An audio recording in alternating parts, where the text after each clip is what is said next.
आदाब, नमस्कार। न्यूज़ परभनी महानगर में आपके साथ शेख इफ्तिखार। जिला प्रशासन कोविड-19 के टीकाकरण के लिए पूरी तरह से तैयार है, ऐसा जिला अधिकारी मुंगलेकर इन्होंने बताया है। कोविड-19 के टीकाकरण के लिए पूरे जिले में सभी सुविधाएं उपलब्ध है और हमें इस अभियान को सफलतापूर्वक पूरा करेंगे, ऐसा विश्वास जिला अधिकारी दीपक मुंडकर द्वारा किया गया। जिला अस्पताल में आज टीकाकरण की रंगीत प्रशिक्षण का आयोजित किया गया। इस समय जिला सर्जन बाला साहब नागरगोजे, डॉक्टर प्रकाश डाके, डॉक्टर गणेश शिरसुलवार, डॉक्टर किशोर सुरवसे आदि हाजिर थे। आगे बोलते हुए जिला अधिकारी मुंगलीकर इन्होंने कहा कि प्राथमिक स्तर पर वैक्सीन की उपलब्धता के बाद स्वास्थ्य विभाग द्वारा पूरे नामों के साथ टीका लगाए जाने वाले व्यक्तियों की सूची तैयार की गई है।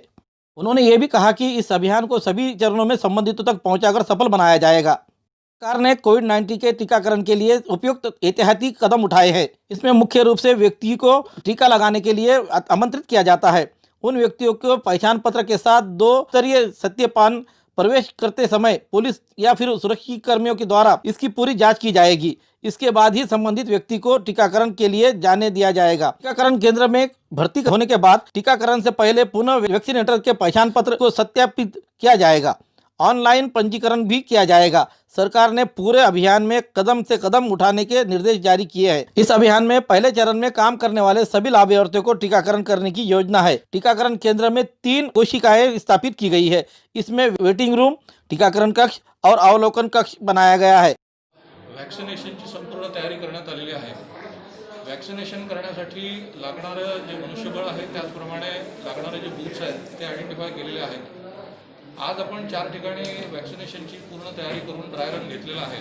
त्याच्यामध्ये सिव्हिल हॉस्पिटल परभणी हे एक ठिकाण आहे। महानगरपालिकेच्या माध्यमातून आपण प्राथमिक आरोग्य केंद्रातून, त्याचप्रमाणे प्राथमिक आरोग्य केंद्र जाम आणि रूरल हॉस्पिटल सेलू प्रत्येकी 25 लोकांच्या वॅक्सिनेशनचा ड्राय रन आपण घेतलेला आहे। या ड्राय रनसाठी प्री रजिस्ट्रेशन अत्यंत आवश्यक आहे। याच्यासाठी कोविन नावाचं ॲप तयार केलेलं आहे। त्याच्यामध्ये लाभार्थ्यांचं रजिस्ट्रेशन झाल्यानंतर त्यांना एक SMS येईल आणि तो SMS आणि त्यांनी त्यांचा जो काही फोटो ID असेल तो घेऊन या केंद्रावरती यायचा आहे। त्यांची ओळख पटल्यानंतर त्यांना सर्वप्रथम एक वेटिंग रूम असेल त्या वेटिंग रूममध्ये पाठवलं जाईल। त्या ठिकाणी कोविन ॲपवरती त्यांचं चेकिंग करण्यात येईल। त्या ठिकाणी आवश्यक ती माहिती भरल्यानंतर त्यांना एक रिसीट देण्यात येईल आणि ती रिसीट घेऊन नंतर त्यांनी सेकंड रूम म्हणजे इंजेक्शन रूममध्ये यायचं आहे। या ठिकाणी त्यांना प्रत्यक्षामध्ये वॅक्सिनेशन करण्यात येईल आणि वॅक्सिनेशन झाल्यानंतर तिसरी जी रूम आहे त्या रूममध्ये त्यांना 30-एक मिनटं साधारणपणे ऑब्झर्वेशन खाली ठेवण्यात येईल। ही ऑब्झर्वेशन रूम राहील। हा संपूर्ण प्रक्रिया जी आहे साधारणपणे 4 ते 4.5 मिनटं इंजेक्शनसाठी लागतात आणि 30 मिनटं आपण ऑब्झर्वेशनची जर पकडली तर 35 ते 40 मिनटं एका माणसाला वॅक्सिनेशनच्या नंतर लागतात असं दिसतं। एका बूथवरती आपण 100 लाभार्थी वॅक्सिनेशन करणार आहोत आणि त्याच्या प्रमाणामध्ये आपण बूथ्स आयडेंटिफाय करून ठेवलेले आहेत। लागणारं आवश्यक मनुष्यबळ आहे त्याची तरतूद आपण पूर्णपणे केलेली आहे, नियुक्त केलेले आहेत आणि ज्यावेळी ह्या लशी उपलब्ध होतील त्या लशीप्रमाणे आपण परभणी जिल्ह्याच्या सगळ्या लोकांना वॅक्सिनेशन मोठ्या प्रमाणावरती लवकरात लवकर देणार आहोत। धन्यवाद। थँक्यू। जिल्ह्यामध्ये मला सर्वप्रथम काल जेव्हा कोविन ॲपच्या माध्यमातून मला एक मेसेज आला की प्रिय डॉक्टर BS नागरगोजे आपले कोविड-19 लसीकरण सत्र 8/1/2021 रोजी 9 ते 1 दरम्यान जिल्हा रुग्णालय परभणी येथे ठेवण्यात आलेले आहे असा मला जेव्हा मेसेज आला तेव्हा त्यानंतर मी आज 8 तारखेला सकाळी 9:15 वाजता या लसीकरण घेण्यासाठी मी जेव्हा स्वतः आलो त्यानंतर सर्वप्रथम माझ्या मेसेज पाहून मला तिथल्या सिक्युरिटी गार्डनी मला आत सोडलं। त्यानंतर त्यांनी मी खरोखरच लाभार्थी आहे की नाही याची पडताळणी केली।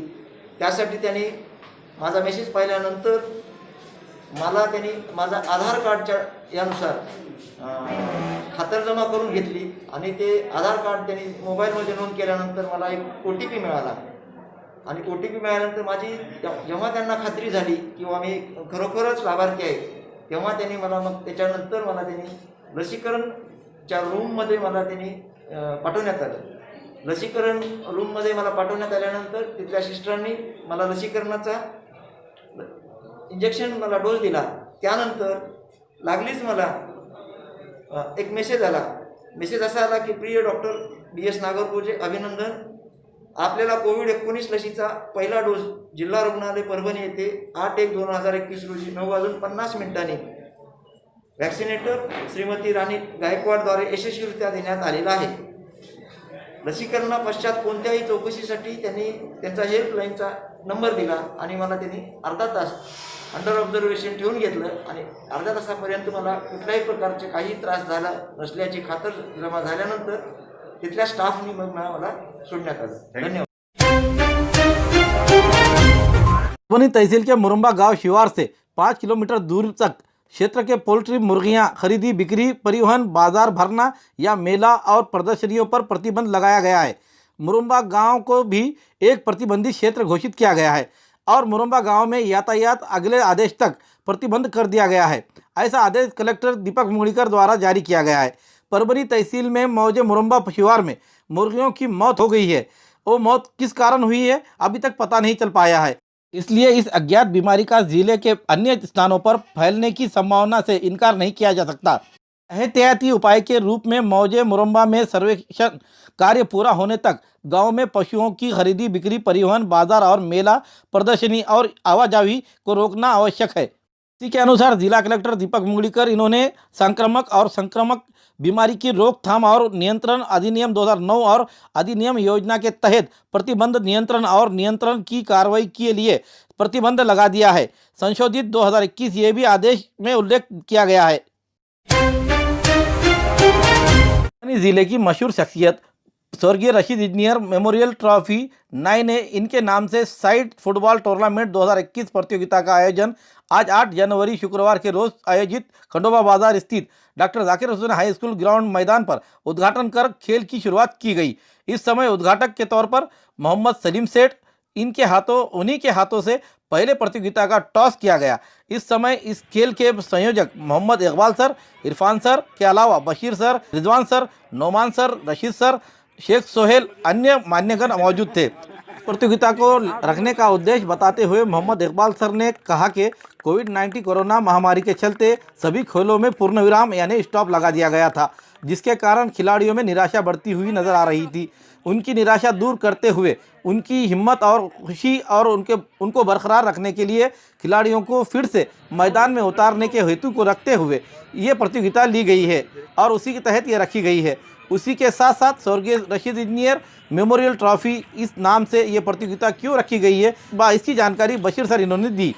उसी के साथ इस प्रतियोगिता में समूचे मराठवाड़े से 12 से 14 टीम खेल का हुनर दिखलाते हुए यहाँ प्रतियोगिता में 3 दिन तक चलने जा रही है इस प्रतियोगिता। ऐसी जानकारी देते हुए प्रथम इनाम 5,000 रुपये और ट्रॉफी, दूसरा इनाम 3,000 रुपये और ट्रॉफी ऐसा रखा गया है।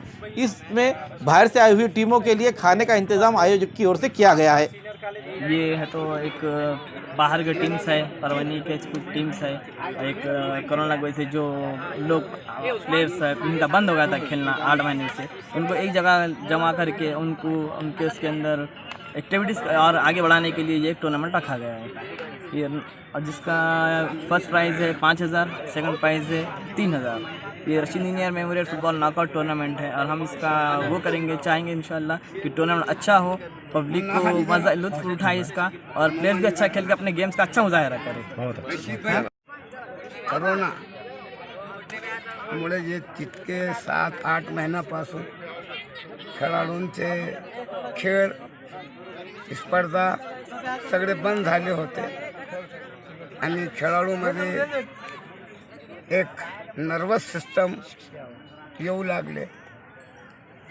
सतत घरी राहून कोणत्याही प्रकारची त्यांना फिजिकल फिटनेस त्यांची बंद होती, म्हणून आम्ही आता हे नवीन खेळाडूंना आता हे कोरोनाचा हे समाप्त झाला त्या कारणामुळे आम्ही हे खेळाडूंची हिम्मतसाठी हे स्पर्धा फुटबॉलची ठेवली आहेत की परत खेळाडू मैदानामध्ये येऊन आपली शक्ती, आपली हिम्मत हे त्यांना दाखवले पाहिजे। या कारणामुळेच आम्ही हे स्पर्धा रशीद इंजीनियर साहेबाचे मृत्यूनंतर त्यांच्या नावाने आम्ही सुरू केली। आम्हाला अशी इच्छा बी आहे की हे मैदान बी किंवा हे स्टेडियम त्यांच्याच नावाचा आम्ही करण्याची प्रयत्न करायलो। ज्यांनी हे स्टेडियम फुटबॉल खेळ, हॉकी खेळ आणि तरुण पिढीसाठी हे त्यांना दिलेलं आहे. ही आमची प्रयत्न आहे. रशीद इंजीनियर मेमोरियल ट्रॉफी का ये मैच इस ग्राउंड पे रखा गया है. ख़ास बात है कि रशीद इंजीनियर के इंतकाल के बाद इकबाल सर और इरफान सर ने ये जो प्लानिंग की है कि एक याद करना है रशीद इंजीनियर साहब को, इसको ये मैच लेके उनको खिराज अक़ीदत पेश करना है, क्योंकि रशीद इंजीनियर साहब इस स्कूल के, इस इदारे के रूए रवा थे. इसलिए उनकी याद में रशीद इंजीनियर मेमोरियल ट्रॉफी का इनेकाद किया गया. इस मेमोरियल ट्रॉफी में लगभग 12 या 14 टीम मराठवाड़े से तशरीफ़ ला रहे हैं और इन सब का नज़्म ज़ब्त, खाने का इंतज़ाम इमरान सर की तरफ किया गया है. इकबाल सर उसके पीछे हमारे सरपरस्त है.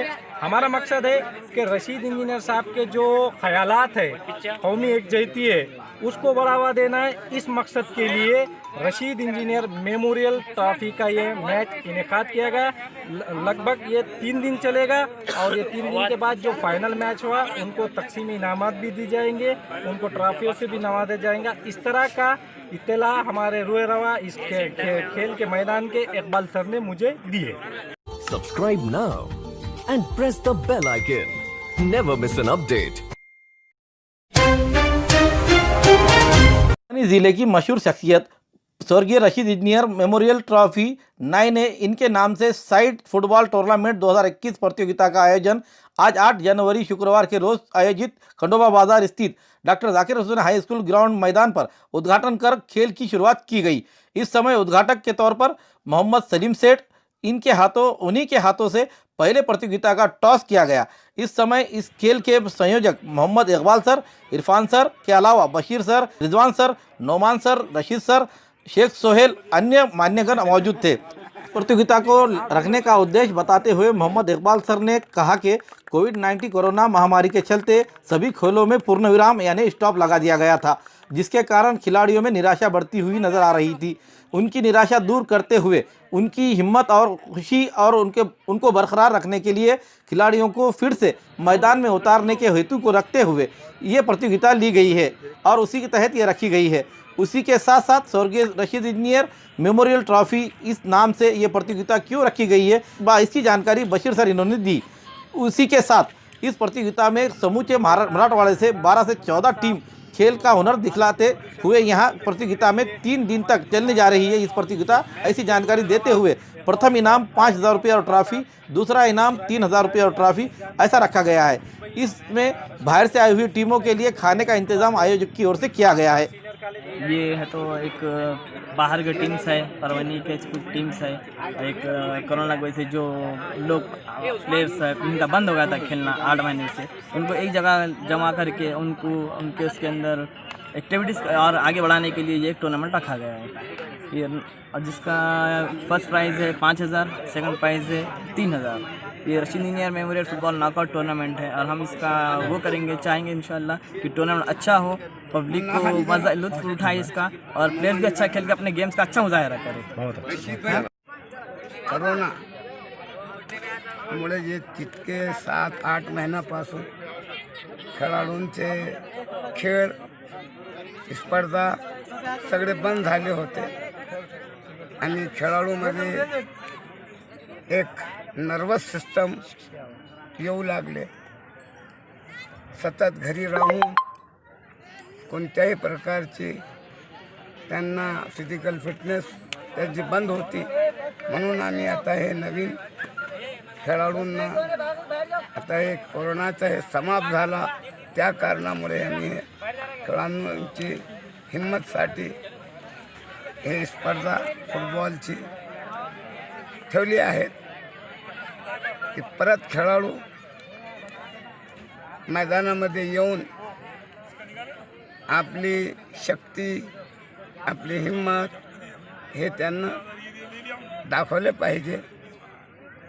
या कारणामुळेच आम्ही हे स्पर्धा रशीद इंजीनियर साहेबाचे मृत्यूनंतर त्यांच्या नावाने आम्ही हे सुरू केली. आम्हाला अशी इच्छा बी आहे की हे मैदान बी किंवा हे स्टेडियम त्यांच्याच नावाचं आम्ही करण्याची प्रयत्न करायलो. ज्यांनी हे स्टेडियम फुटबॉल खेळ, हॉकी खेळ आणि तरुण पिढीसाठी हे त्यांना दिलेलं आहे. ही आमची प्रयत्न आहे. रशीद इंजीनियर मेमोरियल ट्रॉफी का ये मैच इस ग्राउंड पे रखा गया है. ख़ास बात है कि रशीद इंजीनियर के इंतकाल के बाद इकबाल सर और इरफान सर ने ये जो प्लानिंग की है कि एक याद करना है रशीद इंजीनियर साहब को, इसको ये मैच लेके उनको खिराज अक़ीदत पेश करना है, क्योंकि रशीद इंजीनियर साहब इस स्कूल के, इस इदारे के रूए रवा थे. इसलिए उनकी याद में रशीद इंजीनियर मेमोरियल ट्रॉफी का इनेकाद किया गया है. इस मेमोरियल ट्रॉफी में लगभग 12 या 14 टीम मराठवाड़े से तशरीफ़ ला रहे हैं और इन सब का नज़्म ज़ब्त, खाने का इंतज़ाम इमरान सर की तरफ किया गया है. इकबाल सर उसके पीछे हमारे सरपरस्त है. हमारा मकसद है कि रशीद इंजीनियर साहब के जो ख़यालात है, कौमी एकजहती है, उसको बढ़ावा देना है. इस मकसद के लिए रशीद इंजीनियर मेमोरियल ट्रॉफी का ये मैच इनेकाद किया गया. लगभग ये 3 दिन चलेगा और ये 3 दिन के बाद जो फाइनल मैच हुआ उनको तकसीमी इनामात भी दी जाएंगे, उनको ट्रॉफियों से भी नवाजा जाएगा. इस तरह का इत्तला हमारे रूए रवा इस खेल के मैदान के इकबाल सर ने मुझे दिए.